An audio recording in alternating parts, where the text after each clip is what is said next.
Lockdown 2020।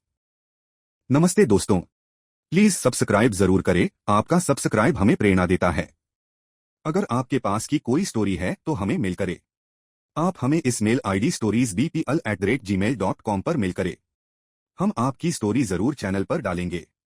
बहुत पुरानी बात नहीं है, बल्कि अभी पहले लॉकडाउन 2020 की बात है। मैं मुंबई में नौकरी करता था, लेकिन लॉकडाउन की वजह से सभी कार्यालय बंद हो गए थे। खाने पीने के चीजें मिलना बंद हो गई थी।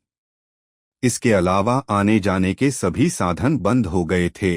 किसी तरह से हम लोग अपने गांव आए। गांव आकर बहुत ही अच्छा लगा। गांव में लॉकडाउन की वजह से असीम शांति हो गई थी। न कोई वाहन चलते थे और न ही कोई प्रदूषण था। डर के साये में जरूर रह रहे थे, लेकिन जीवन बहुत ही सरल सा हो गया था। पूरा परिवार बहुत दिनों बाद एकत्रित हुआ था। गांव में उगाई गई अपने खेतों की ताजी सब्जी मिल जाया करती थी। सुबह शाम शुद्ध हवा मिल रही थी। लेकिन शायद हम परिवार वाले बस मुंबई से अकेले नहीं आए थे। शायद हमारे साथ मुंबई से कोई अनचाहा और अदृश्य मेहमान भी आ गया था। जब से हम लोग मुंबई से अपने गांव आए थे, हमारे घर में अजीब अजीब सी घटनाएं होने लगी थी।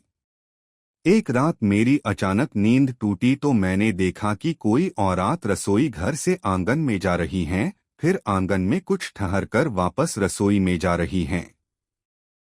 ऐसा वो बार बार कर रही हैं।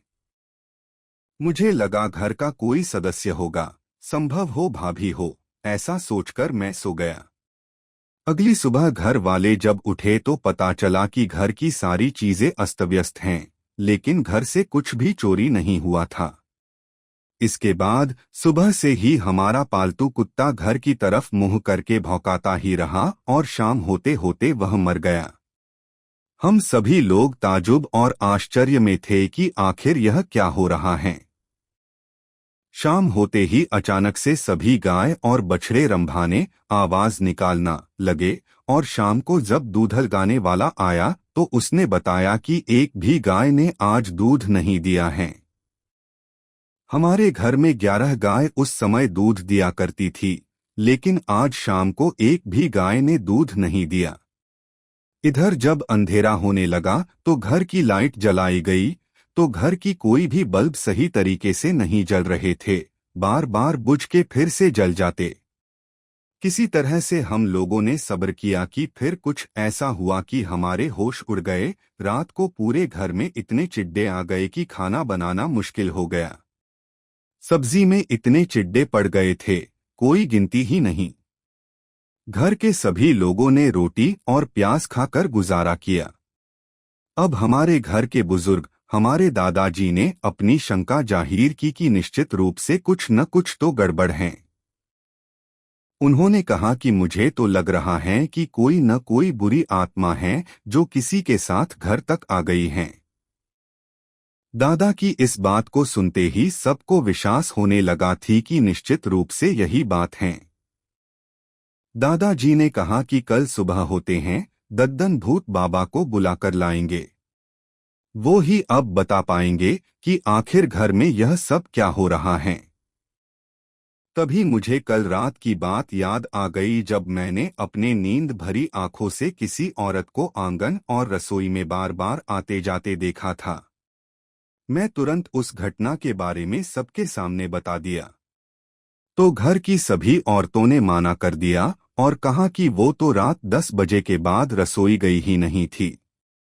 इस बात से सबको यकीन हो गया कि घर में कोई न कोई तो बाहर का आ गया है। तभी उसी समय घर के अंदर से बर्तन गिरने की आवाजें आने लगी और जोर जोर से किसी के पायल की आवाज आने लगी। पायल की आवाज सुनकर ऐसा लग रहा था कि कोई अंदर नाच रहा है। तभी अंदर से एक लोटा जैसा कोई बर्तन आया और मेरे पास से होकर मेरे पीछे रखे एक मटके से टकरा गया और जोर की आवाज आई। अब अंदर से कई बर्तन आने लगे। ऐसा लग रहा था कि कोई अंदर से उन बर्तन को हम पर निशाना लगाकर मार रहा है। हम सब लोग आंगन से भागे और बाहर वाले आंगन में आ गए। गांव में अक्सर दो आंगन होते हैं, एक अंदर का आंगन और एक बाहर का आंगन। हमारे उस घर से अब किसी के रोने और चिल्लाने की आवाजें आने लगी, बीच बीच में बर्तन के पटके जाने की आवाजें आने लगी, जिसे सुनकर हमारे पड़ोसी भी आ गए। धीरे धीरे बात पूरे गांव में फैल गई तो दद्दन भूत बाबा भी आखिरकार आ गए। उस दिन हमारे साथ जो घटना हुई, आप विश्वास नहीं मानेंगे, हम सबकी रूह कांप गई थी। हम लोगों हिंदू धर्म की मान्यताओं को नहीं मानते थे और हिंदू धर्म की रीति रिवाज पर व्यंग किया करते थे, लेकिन उस दिन हमें हिंदू होने का महत्व पता चला। भूत बाबा ने सुंदरकांड का जोर जोर से उच्चारण करने लगे। कुछ लोगों ने शंख और घड़ी घंट बजाने लगे। भूत बाबा सुंदरकांड का पाठ करते हुए घर के अंदर चले गए और पूरे घर में गंगा जल का छिड़काव किया। तभी एक तेज रोशनी जैसा घर से उड़ते हुए दूर जंगल की तरफ जाते हुए हम सब ने देखा। उस रोशनी के साथ चिल्लाने की बड़ी कर्कश आवाज भी निकल रही थी। ऐसा लगा रहा था कि कोई बहुत पीड़ा के साथ चिल्लाते हुए जा रहा हो। वह चिल्लाने वाली चमकदार रोशनी जंगल में जाकर विलुप्त हो गई।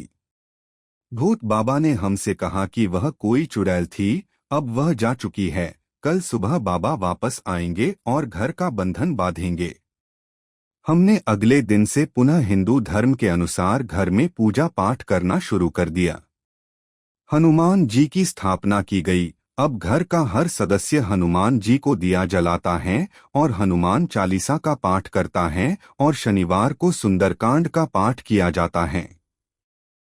उस दिन के बाद से हमने कभी वैसा अनुभव नहीं किया, सब ठीक हो गया था। भूत बाबा ने बताया कि उन्होंने उस आत्मा से बात की थी। उसने बताया कि वह कई वर्षों से तड़प रही हैं अपने जन्मभूमि की तलाश में, इसलिए वह यात्रा करने वालों के साथ चलने लगती हैं। लेकिन जिस स्थान पर वह पहुंचती हैं तो वह स्थान उसका जन्मस्थान नहीं होता है, तो उसे गुस्सा आती हैं। उसने मुझे अपना जन्मस्थान बताया है। अब मैं उसे अपने साथ लेकर उसके जन्मस्थान छोड़ने जा रहा हूँ। ऐसा कहकर भूत बाबा वहां से चले गए। Please like, share and subscribe.